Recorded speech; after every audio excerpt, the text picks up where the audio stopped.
Steampunk Sports Entertainment. This is What Grinds My Gears. I'm joined by a couple of our great hosts. We got Devin A. Boosie, Davey, I'm busted. who I never say right, so I call him D. I'm a horrible person. That's on me. We shouldn't laugh about it. I should learn how to say it. But he joins us, of course, from his own Twitch page, Geekcaster. And then we got Brandon K., our basketball guy. He has picked up basketball on Streampunk Sports. He's hitting that up at least once a week on Thursdays, and he's joining us. So, D, how you doing? I'm doing great. How's everybody else is doing? Well, Brandon, how are you? I'm definitely pumped for this night's episode of what grinds my gears. Yeah, we're fully repped. I'm covered by all the men, but we are fully I repped. got a little pop up, and I even have my cup. The Dorbies. I'm not full blown like man D with the true Funkos, but I got the little Dorbies. Yeah, you can kind of see in my background. I got a whole entire wall, perfectly organized, and Batman Pops being the most populous of my collection.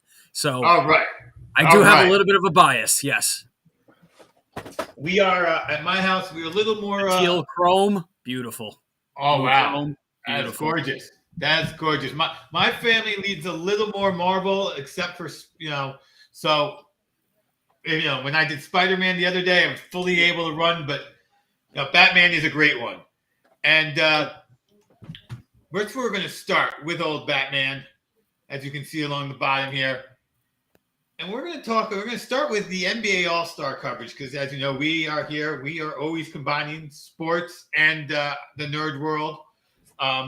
And so broadcaster Brian, I'm going to be reading a little something here. So let me move it to, so it looks like I'm looking at the screen. Fake you guys. During the NBA All-Star coverage, broadcaster Brian Anderson appeared to be calling a regular transition to a commercial break when the video board outside Rocket Mortgage Fieldhouse in Cleveland advertised the All-Star game being shown in an assortment of clips before eventually changing to a green text saying, "Unmask the truth." A digital version of our Cape Crusader showed up on the roof with the bat signal and the ominous red sky behind him. In disbelief, Anderson goes to, "Yo, guys, you getting this from the truck? Something's happening outside. Hold up. Is that the bat signal? I think the Batman's on the roof, and I can't believe what I'm saying." So there we were in the midst of not only bringing Batman to augmented reality into advertising. I know, Brandon, you mentioned a couple other commercials you saw with Batman. So right now, this is the biggest movie, definitely biggest movie since Spider-Man. Talk to me about all these things: augmented reality and commercials, Batman crossing over every which way. We're going to hit up D first because I know Brandon has some stuff on him. Now, just because I had brought the whole commercial, I think it was very early. It was the Knicks.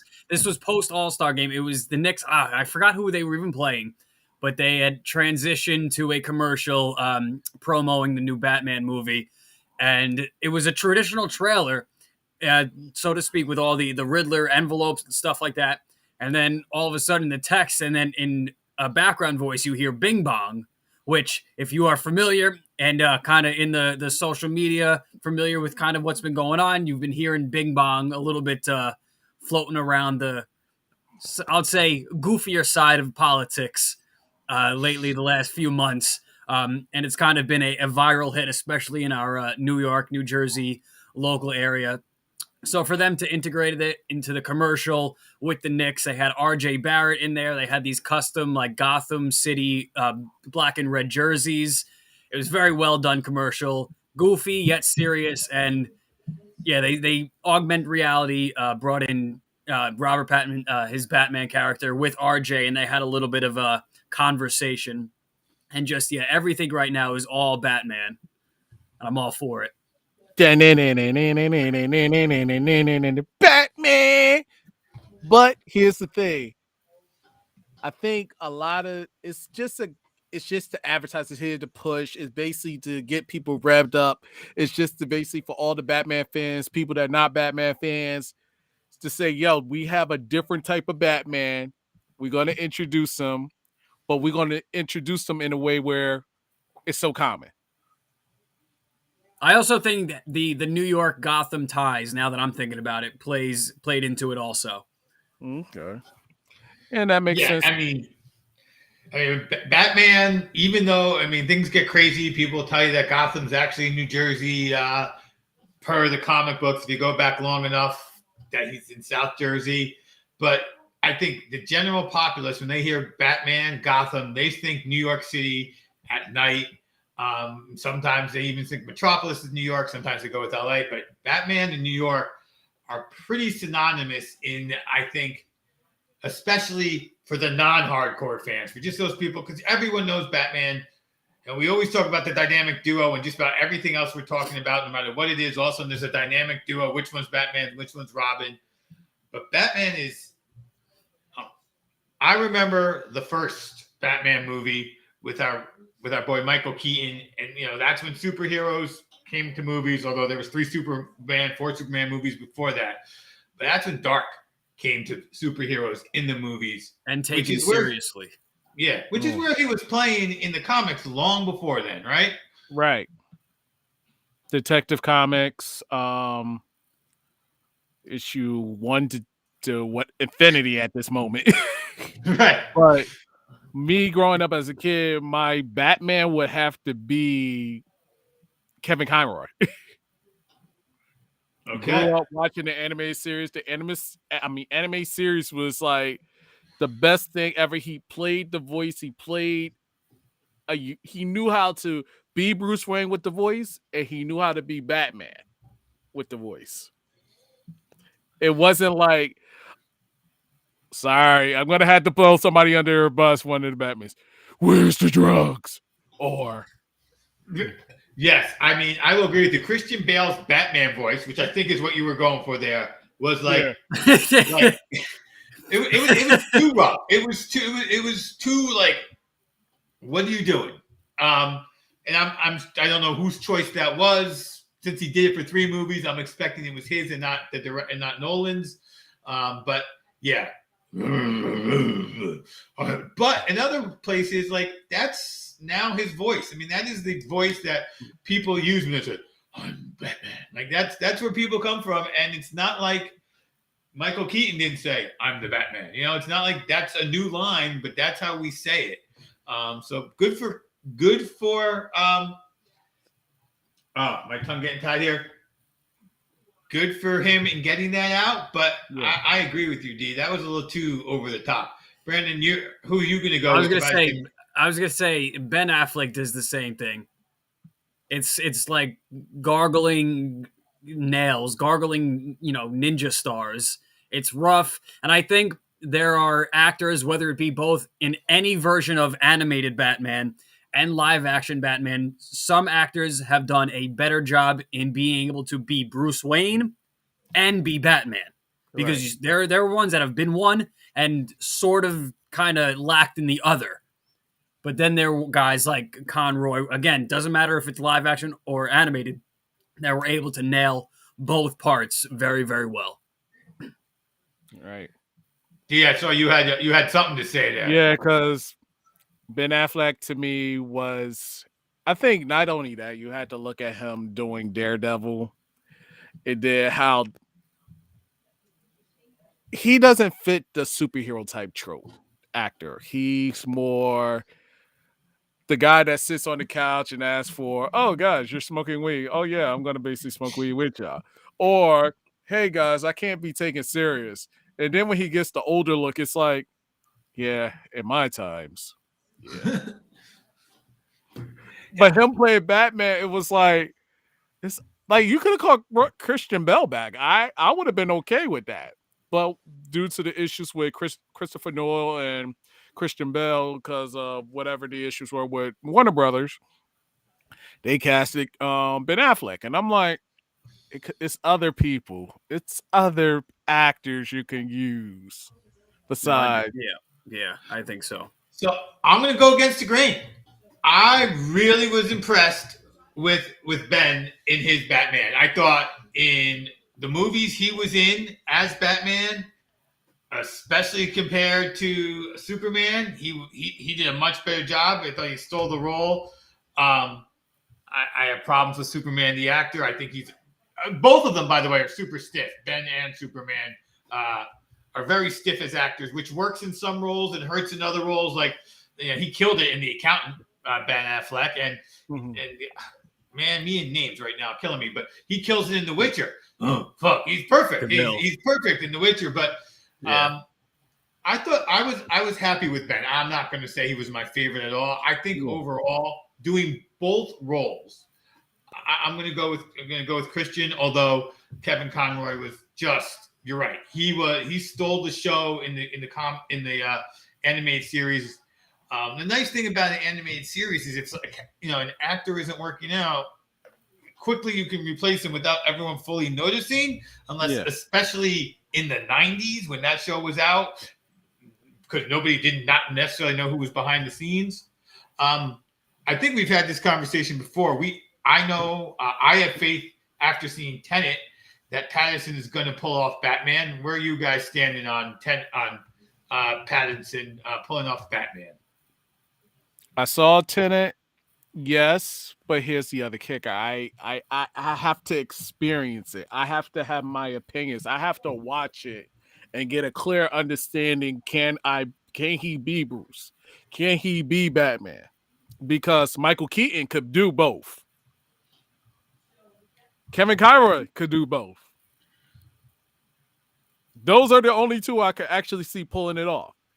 Maybe a younger version of Bruce and younger version of Batman starting out. Let's wait and see when the movie comes out. I remember when all of this Batman news was first coming out in terms of casting and just being produced in general, and they had pretty much confirmed Pattinson being the role. And at first, I was like, I was not really happy with it at all, just because I can't get the whole Twilight thing out of my head. Exactly. Yes. And the more, now that we're really at the point of release. It's been basically like almost 3 years now since the news had first come out. I've warmed up to him being Bruce Wayne and Batman. I'm worried if it's just he is gonna be, not him acting is gonna be stiff, but the character is gonna be stiff. More Bruce Wayne is gonna be stiff. And I get it's kind of like an semi origins story. It's more of like a beginnings story. So I just hope it's not so stiff in that sense. But other than that, I think he'll do a pretty damn good job. Well, this is the problem with Batman and Bruce Wayne. You need to go from Batman is a stiff character, which is why I think Ben did a good job of it. But Bruce should be a relaxed, suave, debonair, emoting character, hiding his pain. Right? That's who he's doing. He's out there hiding his pain on that side. Now that where I'm worried is in the trailer, in the scenes that he looks like he's Bruce, he still looks really dark. So we'll see what it does, how the movie decides to do it, how it's going to play with light and dark with that. That's a lot about why directing a Batman movie is so hard. But like I said, I was stuck in this is the shiny vampire dude. Right, I haven't seen him since he said I shine in. I was like, all right, I'm not watching any more of these movies. And he did the Harry Potter movie before, but I what else he did, and that's why I said that's right. When I saw him do Tenet, he did do a debonair kind of character a little bit, and that's what gave me faith that he can do that. So I mean, because Val Kilmer, I think, did an amazing Bruce Wayne, but he couldn't be stiff enough to be Batman. Right? He was the exact opposite. I got Wayne down, but I can't get stiff enough. So we will see, because we have seen him play stiff, because that's what that vampire was, if he could do it. But we're going to take a moment to get away from Batman the character, and we're going to discuss Batman the ball players in general, as we're going to give our sports side its due and discuss the unfortunate situation that is baseball. It's not being played. As of 7 o'clock was the last time I looked. There was no deal reached. There's an artificial... Don't hold your breath. Yeah, there's an artificial deadline put in by the owners. They say if they don't reach a deal by midnight tonight, they're canceling a month of the season. Of course, that's like me telling my kid, if you don't do something by midnight today, I'm not giving you your allowance. I can go change my mind whenever I want on that. So I'm going to lead off with you on this, Brandon. Where do you see baseball pulling this out? Is there any chance today, in time for any reasonable person to consider a whole season? What are you looking at? I mean, we're really look. This is the last day of February. We're going to go into March. There's nothing happening today.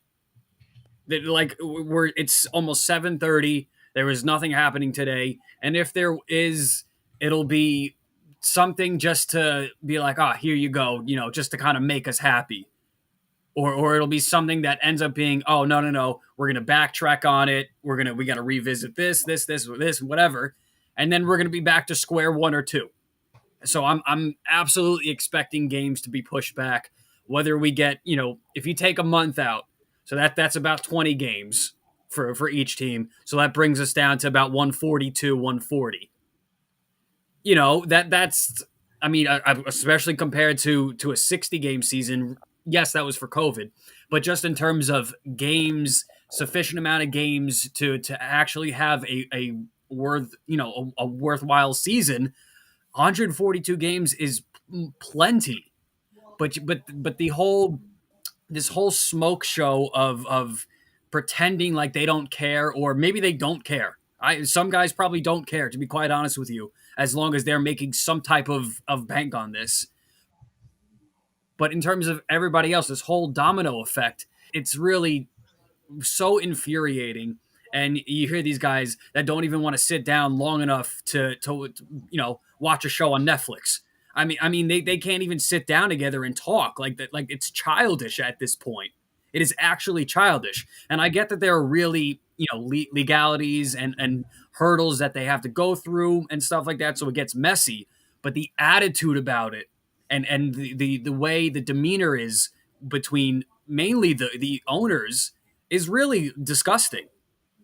And I'm really just I've had it. I have a question.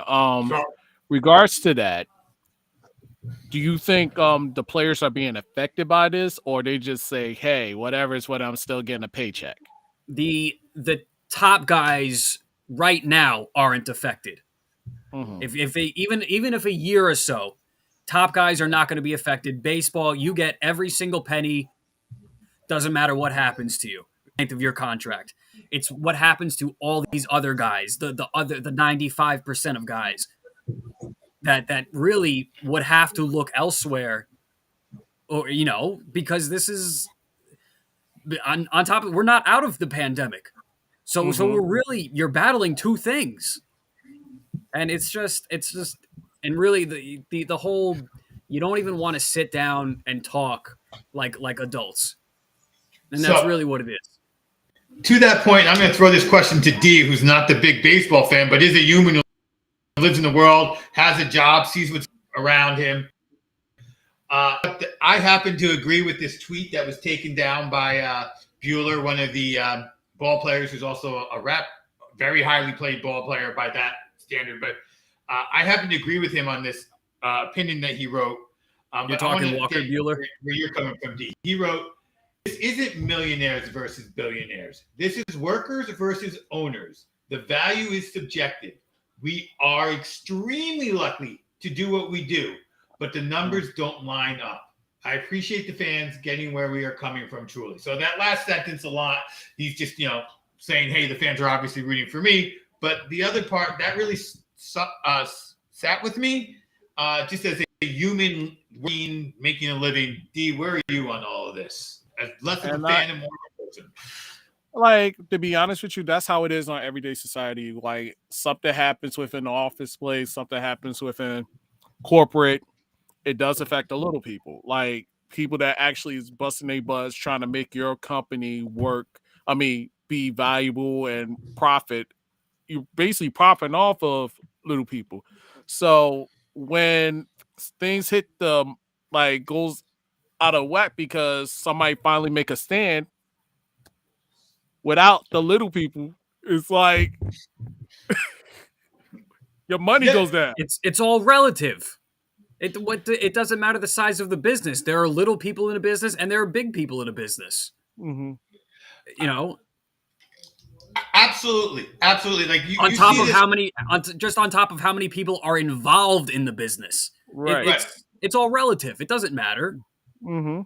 and then who are the faces of the business versus who gets paid for this? One of the things that gets to me.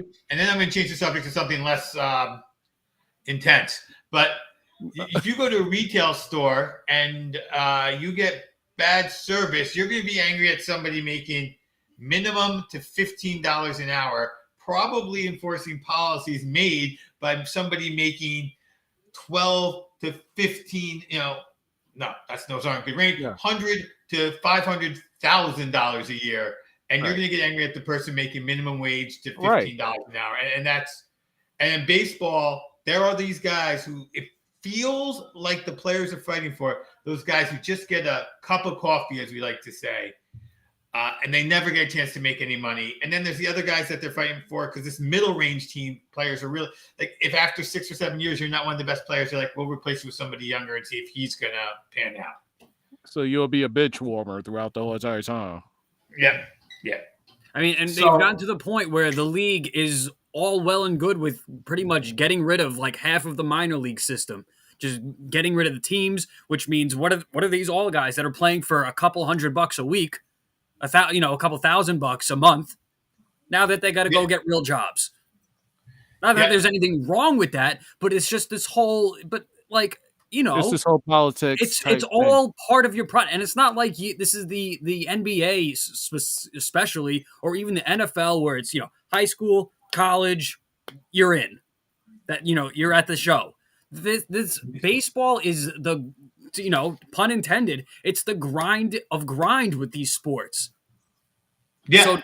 So to only reward the top the top percentage of it, you're forgetting about your whole base of your structure.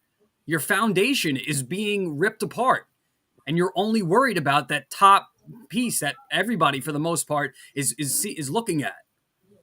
Right. So those guys who are dreaming big, who never make it anywhere, we're kind of forgetting of. And speaking of dreaming, I'm going to throw out my first of all, probably my favorite baseball movie of all time, but it's close. Field of Dreams. I was thinking about that. Baseball just makes good movies. The slowness of the game makes for the drama of the movies. So it kind of works well. D, you jumped in on Field of Dreams. So we're going to go to Brandon. Your favorite baseball movie?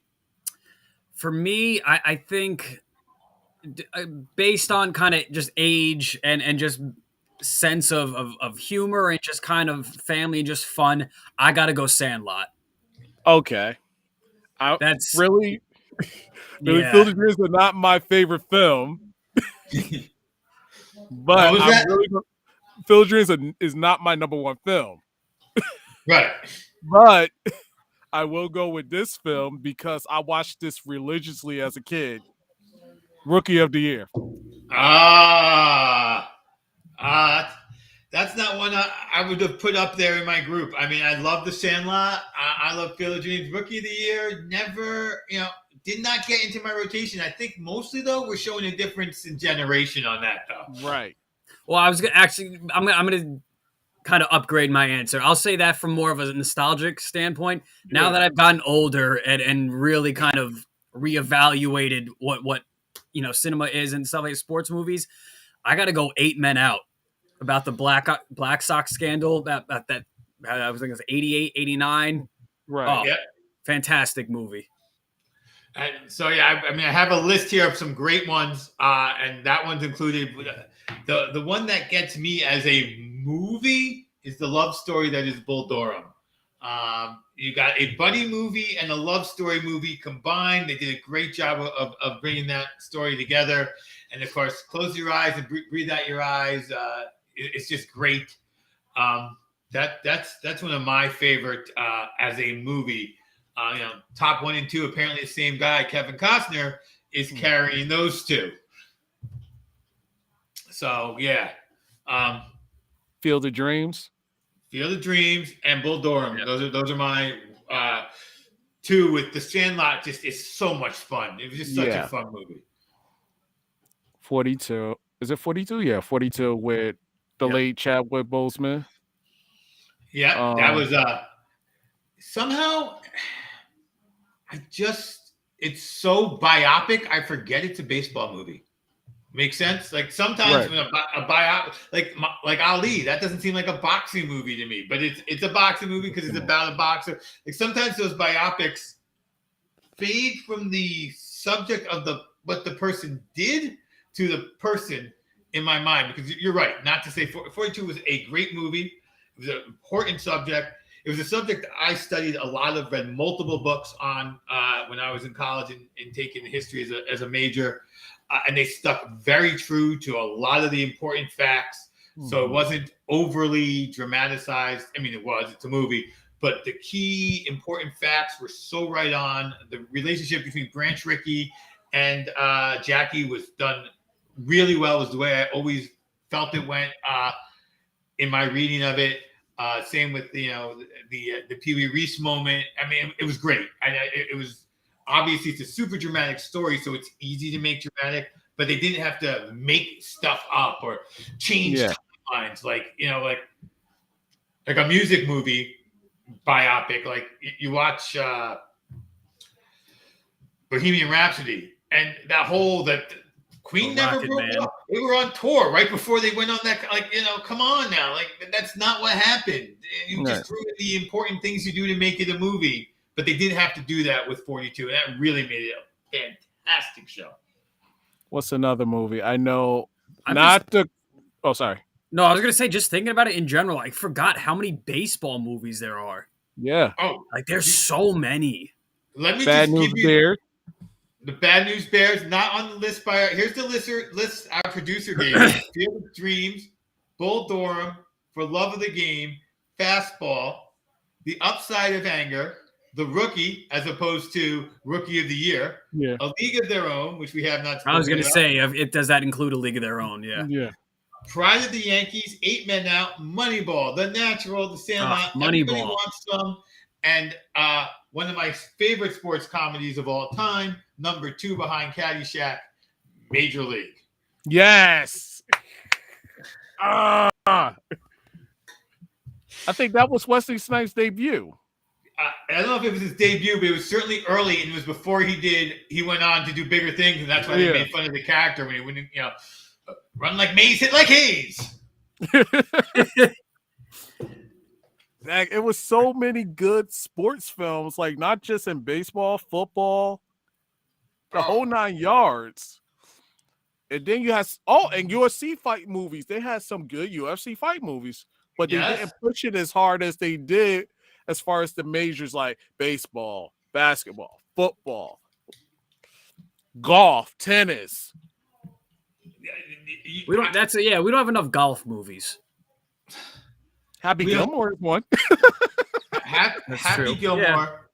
Yeah. Happy, you got your Caddyshack. Caddyshack, Happy Gilmore. The horror that is The Legend of Beggar Vance. What was the one with Shia LaBeouf? Greatest game ever played. I think it was I think it was about Ben Hogan. Oh no, maybe not Ben Hogan. It was somebody else. No, I think you're right. I think it's about. I don't remember the name of it, but I think he did a movie about Ben Hogan.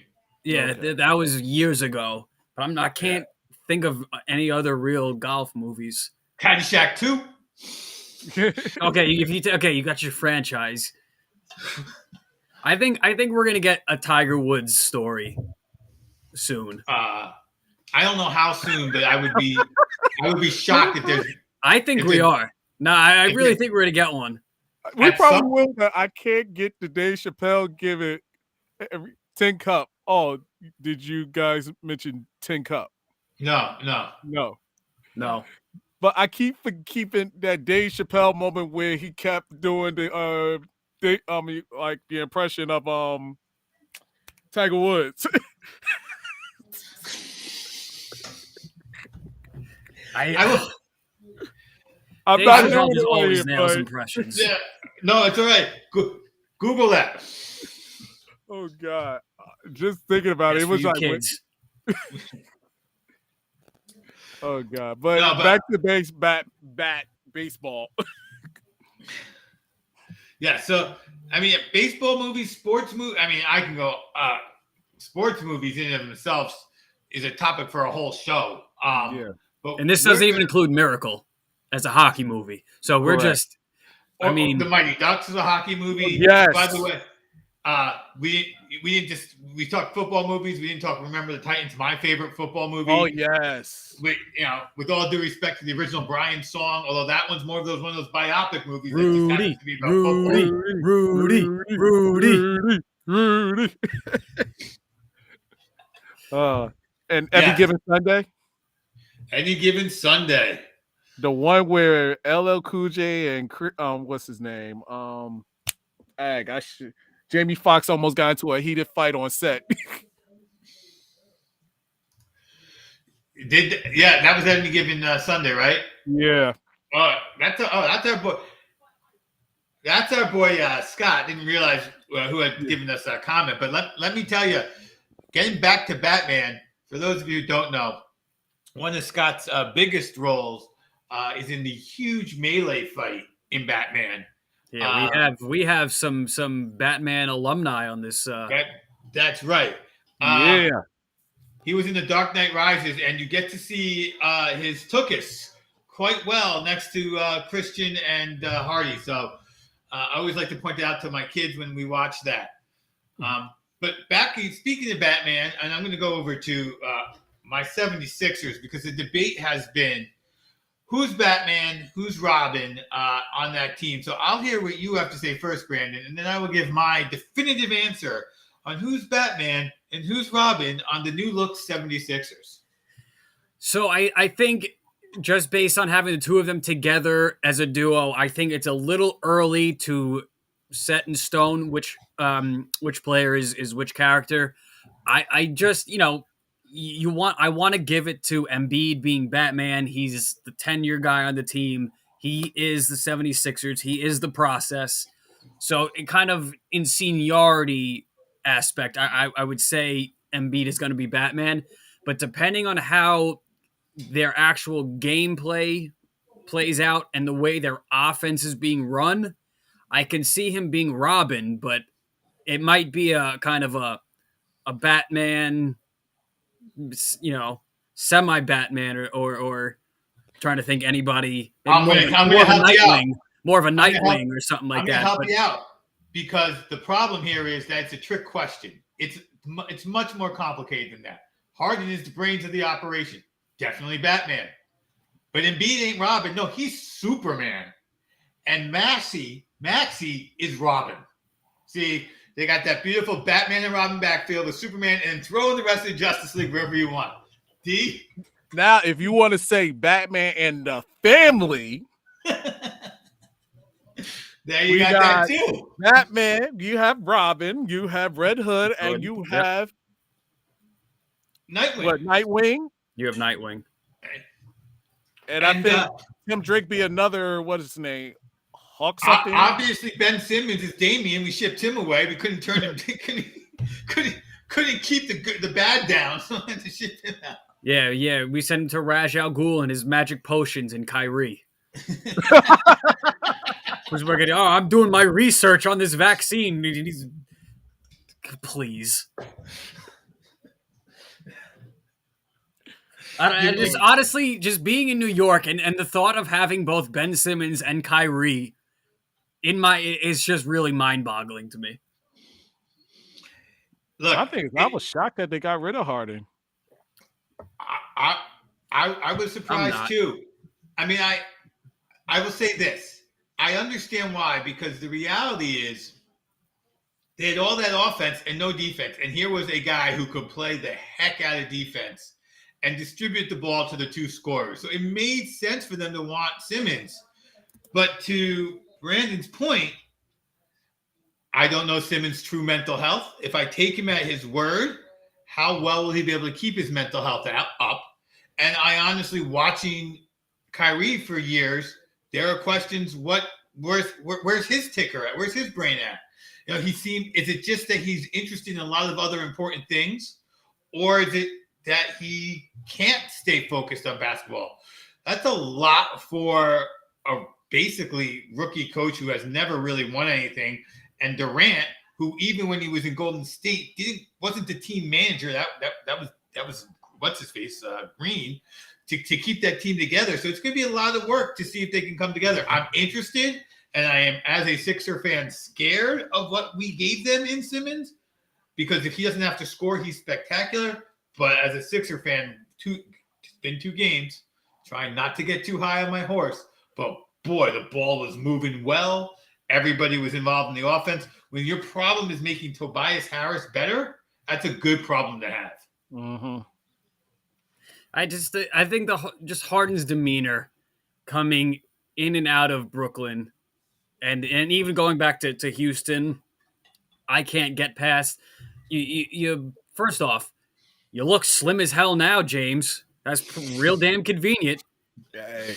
Looking like Colin Farrell's penguin up in Brooklyn, and then you slim down in your nice new Philly #1 jersey. And now here's one of those things that, like, look, you can never get into the head of a person unless they come out and say it. Rumor was when he was trying to get out of Houston, he really wanted to go to the Sixers then. Maybe he just likes working with Daryl Morey. I mean, that is a legitimate possibility. Which in another field without contracts, if your boss goes and you like your boss, you can follow your boss. On the other hand, you're not getting paid millions and millions of dollars and have contracts and the pros and cons to signing a contract, right? But that is one of those things where I wonder how much that's the rumors. He really wanted to get to the Sixers. He really wanted to work with Morey. But boy, I do hear you. He did it in a way that wasn't the best. And let's not forget, he got himself taken out of Oklahoma City when that was going to be the team to beat for years. And then they had to tear it down because he didn't stay. Look, I switched GameStop locations when I used to work there because the manager relocated. So I would absolutely buy the fact that Daryl Morey coming from Houston to Philly would be a motivation for James Harden to go there. It's just, again, the process in which you did. Agreed. So now, I gotta tell you, first, just back to the whole thing. If I'm Kevin Durant, now I got Kyrie and Ben Simmons. At those burner accounts, let's keep an eye out for those. Those are pretty damn soon. So, Can I do it? I'll give you a second. Let me do the segue. Because we're talking about Batman, we get to talk about Bruce Buffer and his brother Michael. So, Dean, which one are you doing? And go for it. Ladies and gentlemen, let's get ready to rumble! Very nice. Very nice. Because we are going to talk about these two brothers because it's time! Don't got these boys. I admit it. Brandon, which one of these guys do you prefer? And have you heard the story of how they found out they were brothers? Yeah, I actually, believe it or not, I saw a video, a TikTok. I went down the TikTok rabbit hole of videos not too long ago, and if I had to pick one, I think I'm gonna go Bruce. You're gonna go with Bruce. Yep. It's time over Michael. Let's get ready to rumble. Yeah. I just think there's just more of a grit and an attitude and this badassery that I like. And but Michael is more of a kind of like a classier in that sense. But just personally, I'm more with that kind of grit. Yeah. I like Let's Get Ready to Rumble more than I like It's Time. But the finger roll on the It's Time is better than the leaning back.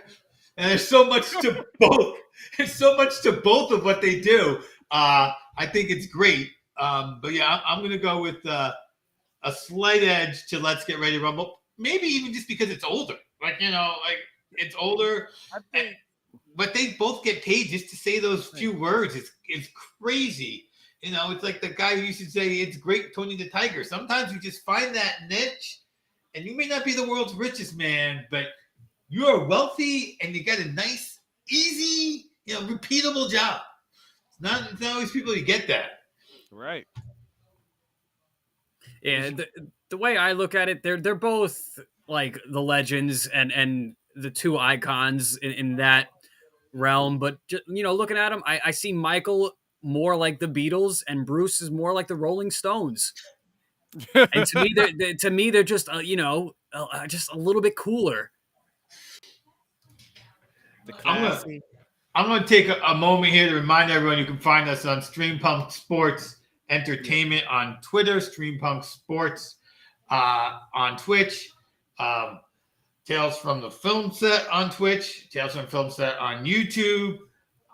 We are all over the place with all our different names, but it's really Streampunk Sports and Tales from the Film Set on all of our things. And go ahead, like, subscribe, press the bell so you get the things.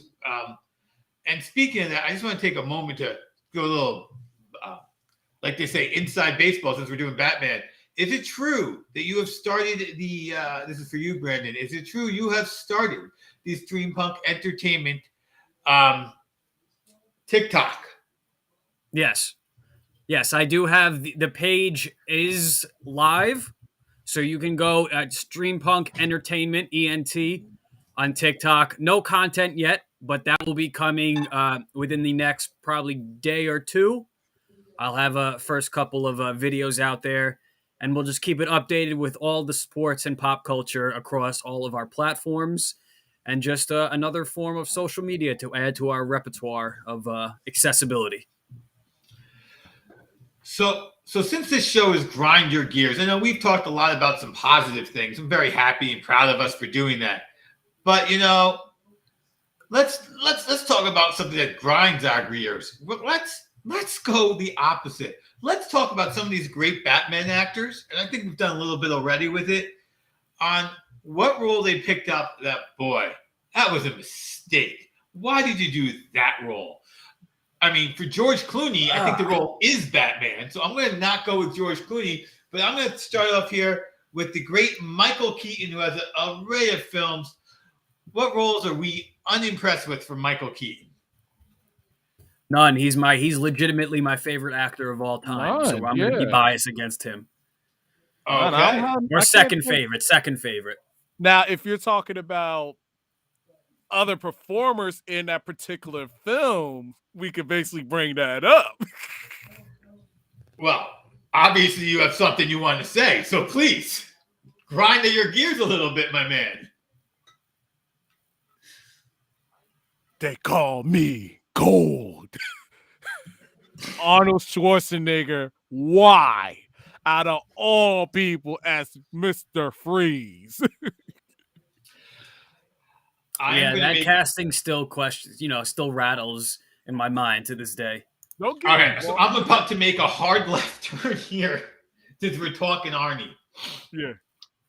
I just saw that they're doing a live action adult Fairly Odd Parents. I don't know if you guys I saw they made a few years back with Drake Bell, they did a Fairly Odd Parents live movie, and I just don't know why you didn't get Schwarzenegger to play the role that you wrote based on Schwarzenegger for the character's name when he played the head of the fairies. Like, that was Schwarzenegger. You couldn't suck up the money, Nickelodeon, to get Schwarzenegger to play himself. I was very disappointed in that. Sorry for that left turn, but I see both you guys were Fairly Odd Parents fans growing up. Yeah, no, I loved Fairly Odd Parents. Timmy's like a brother to me. But Timmy Turner. Nick, they got to stop with this shit. Stop. You got to stop, man. You're really hurting us. You're hurting our childhood. We want to continue to support you, but I can't sit there in good conscience and in the future show my damn kids this. No, I can't do it. Come on, say it. I can't do it. Say it. I'm gonna end up. They're gonna end up having the same childhood as I had. You're trying to prevent that. Yes, we're trying to be progressive. We're trying to be better and upgrade. No, I don't want. I don't know. I don't want my kid to have the same life as me. Okay, so That's I what mean, they're so doing. But that's what they're doing. I was watching that, by the way, as your parent. Like, I was the parent watching Fairly Odd Parents. I was not the kid. But I digress. So we handled that. We all love Michael Keaton. I would have just picked Duplicity just because it wasn't one of my favorite movies. No, it was unique. What? Duplicity was unique in a sense. Like I said, I mean, you're right. It's hard to pick a really bad role for Michael Keaton. Although our producer did go with Jack Frost. I don't even remember that movie. I don't think that was bad either. Okay. All right. No, Jack Frost was aight. Yeah, it wasn't that bad. It was aight. It was tolerable. Okay. I know. Cup of cocoa. I know he hasn't had like the size of career of, let's say, a Michael Keaton, much younger actor. Do we have a role that Christian Bale took that we really just wish he'd never taken? No. I can't think of, from Equilibrium to American Psycho. No, Psycho is great. Bale is solid as hell. I'm trying to go through all of his stuff to see if I can even pick something that would be like, nah, he was kind of bad in. I can't think of anything. I can't pick something out, man. He's solid. I honestly, we got to go Daredevil. We got to go back to Daredevil. Like I just said, Ben Affleck, Daredevil. Yeah. Christian Bale was in Daredevil? No. We're just saying. You're saying we were taking Batman actors. Out of all of them, their worst. It's Daredevil. Oh, come on. If you think Daredevil was the worst thing that Ben Affleck did, you're just forgetting about like Jesus. No, Ben Affleck is probably the most inconsistent actor who can still call himself an A-list actor. There's just crap. Wait, he did that? That was amazing. And what is that piece of garbage? What the hell is going on? Obviously, he's got drinking problems. He's so inconsistent. The funniest thing ever that Family Guy did was basically show the skit of Ben Affleck and what's his close friend? Matt Damon. And Matt Damon doing all the work, doing the script, and Ben Affleck said one thing, and that was it, and he got credit for it, Phil.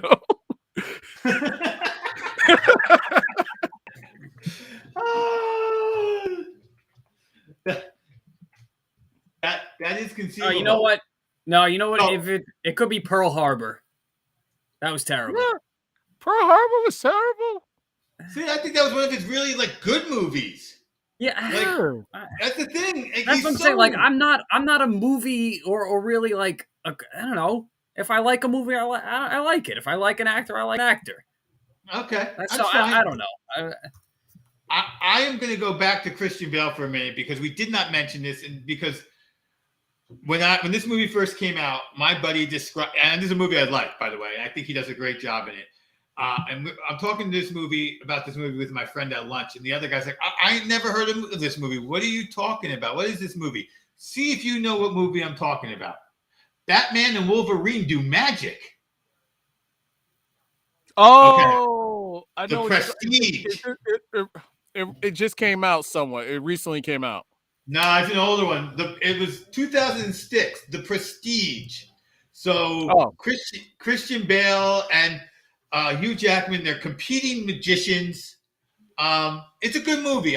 Especially if you like magic, I suggest you go see it, but that's how my buddy described it to the other dude at the lunch table. Imagine if Batman and Wolverine were magicians. All right, that joke or that moment failed. I apologize. No. It didn't. It's just that it was like, okay, because I guess that's one of the films that fell off our radar. Because we probably saw the trailer and we're like, okay, what the heck is this? Right, without giving it a shot, giving it a chance. Yeah, I mean, and I watched it because it was a magic movie, and there was two magic movies at the same time, which was kind of weird. I can't remember the other one. by name and who was in it, but it was another bigger actor, and it was these two magic movies simultaneously. But Nick, they have a role. Nikola Tesla plays a part in it. It's a good. Yeah, David Bowie movie. plays that role. Yes, David Bowie plays Nikola Tesla in that movie. Absolutely, Michael Caine's in it. So lots of good stuff in that movie. Let's talk about Val Kilmer. Let's talk about Val Kilmer. We haven't brought him up. We're not going to let him get away with this. Get the pass. Get a pass. Let's talk about the Iceman. He's another guy who, like, there was a movie. I don't know the name of the movie, but he ends up on the Indian reservation. That movie always bothered me. I'm gonna have to go to his IMDb page to get all of them. But Val Kilmer is a guy who, like, his highs were so high. But I heard that he was one of those folks who might have been hard to work with. Although Tom was very excited and insisted on having him back for Top Gun 2. So I don't know how true that is. Look, I'm not even on his IMDb page, but right now all I can think of is the movies of him that I love. The Doors. That's still his best role. Yeah, his job is Jim Morrison. As Jim Morrison, yep. Yeah. Yeah, because some of these movies I do remember seeing, and they weren't bad. They were really good. Real Genius was one of my absolute Real Genius in Top Gun when he first started out. Loved him. He became one of my early favorite actors. He did Willow. He was in True Romance. Totally forgot that.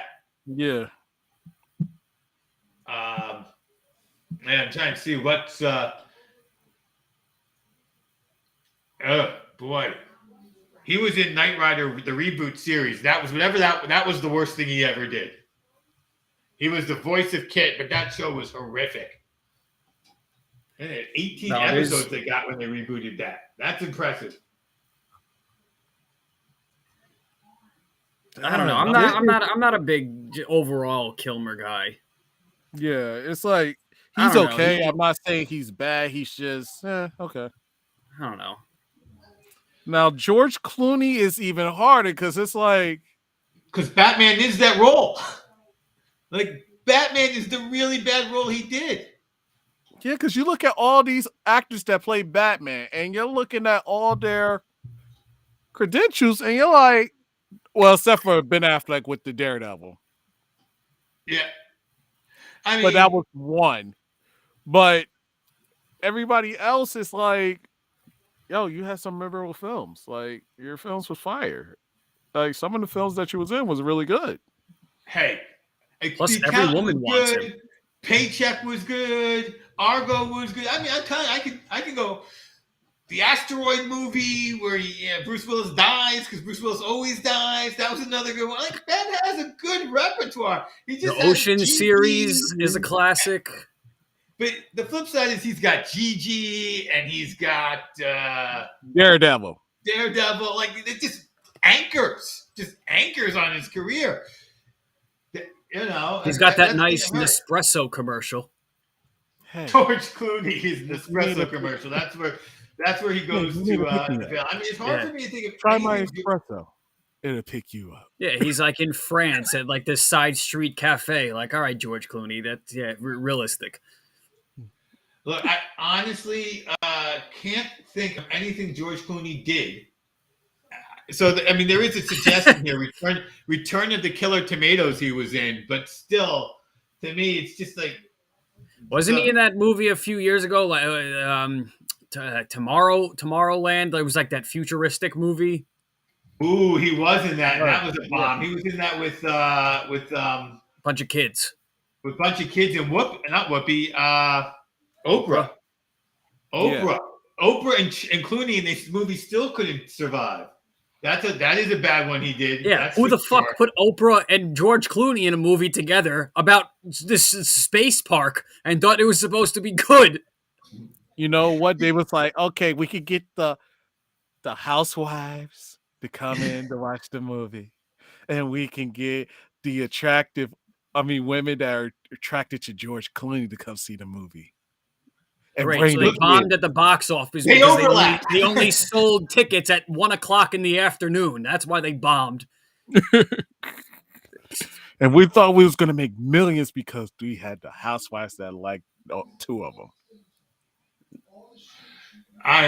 Leatherheads was a pretty unimpressive movie for him. I don't think I've ever seen Oprah after the sun went down. Like really, Oprah is just synonymous with the daytime, and that's just not it. That's it. The only good film I would say Oprah did and she was in was it The Color Purple? Color Purple, yeah, that was a good movie.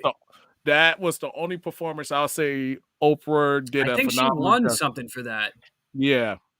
If I'm not Yeah, mistaken. she won a television show, which she turned into a network, she won all, which is a she won the magazine, world which is with a OWN, which is a book club, the most And famous goddamn book club in the whole world. Yeah, then she got everybody that was in the studio a car. You get Wish a car. I was that person, man. You get a car. You get a car. Everybody gets a car. Ellen, good luck following this. Oh God, this is great. And Ellen with her weird. Back to Clooney, who one of the most famous actors in the world, and you can't name one movie off of your head that he's been in. That's bad. I mean, that's bad. I mean, I'm telling you, like that's why for me, Clooney is weird because when I think of what did Clooney do that he never should have done, what was that bad movie choice he made? It was Batman, and he said he learned from it. Which one was the one with bat nipples? Clooney. Yeah, Clooney was bat nipple. Bat nipple. That's why I'm like, which one's the bad choice he made? That was it. Oh God. And Too they bad had that a movie didn't female in the film. And you had a female in the movie.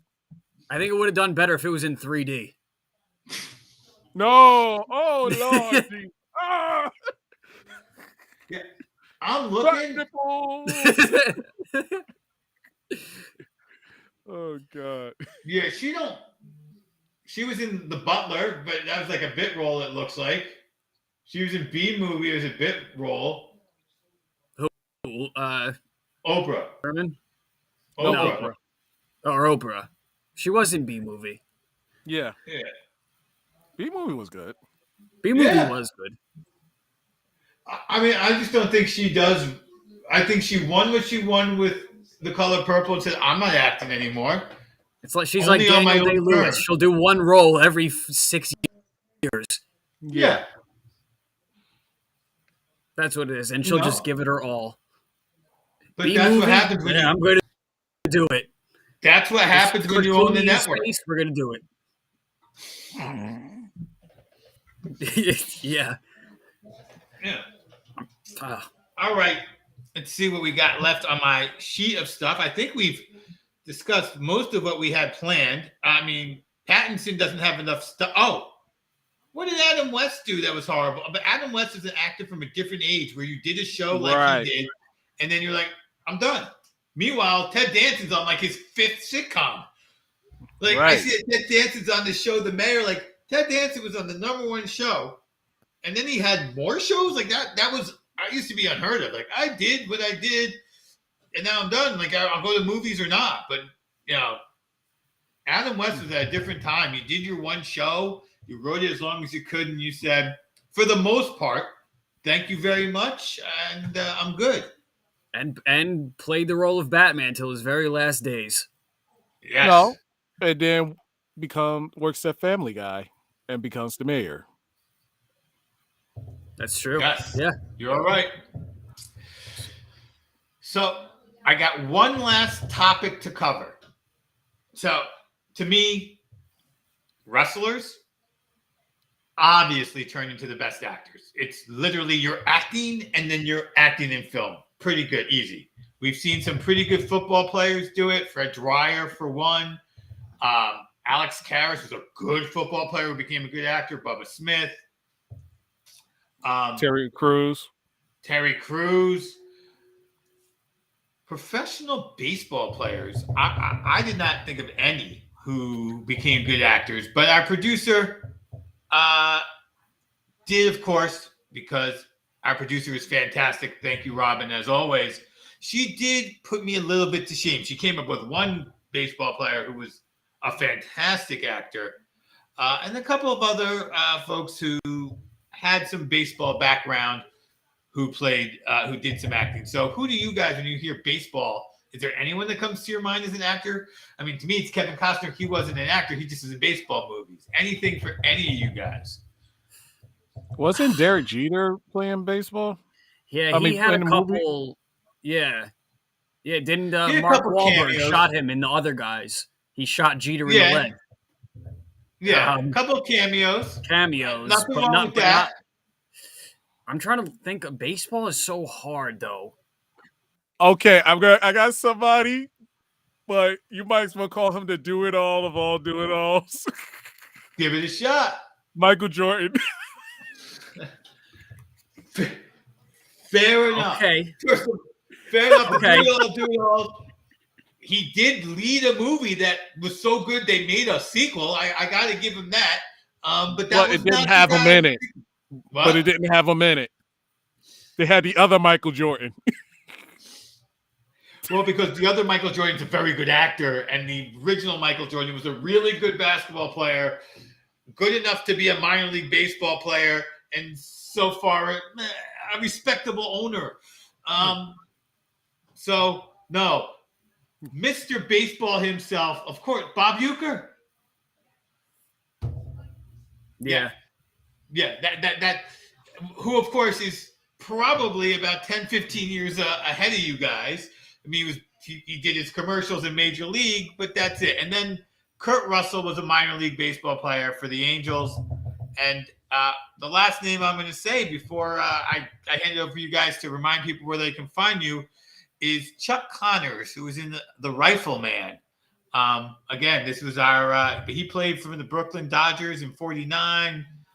He played in the NBA from 47 and 48. So, and that's a real jack of all trades, Chuck Connors, the Rifleman. So with that, I'll start with you, Brandon. Where can we find you for the rest of the week? So to whatever's today, Monday. So tomorrow, if we on our episode of Sports Den, you'll catch me there. And then I'm going to be doing a little bit of a biased basketball game, my Miami Heat and the Bucks Wednesday night. And then grind our gears again Friday. Wonderful. Gee, I know you got more than just Stream Punk Entertainment, but give it to us all. You're here. You're with us. Give us everything you got so we can find you. All right, so I'll be on Keycaster on Wednesday at 6:00. We have switched the time to 6 to 8. And also I'm going to be on, what is it? Tales from the Film Set. Nice. At 5. On 5. Thursday. On Thursday. Excellent. Oh, your live stream. What are you guys streaming? Do you know yet? Who?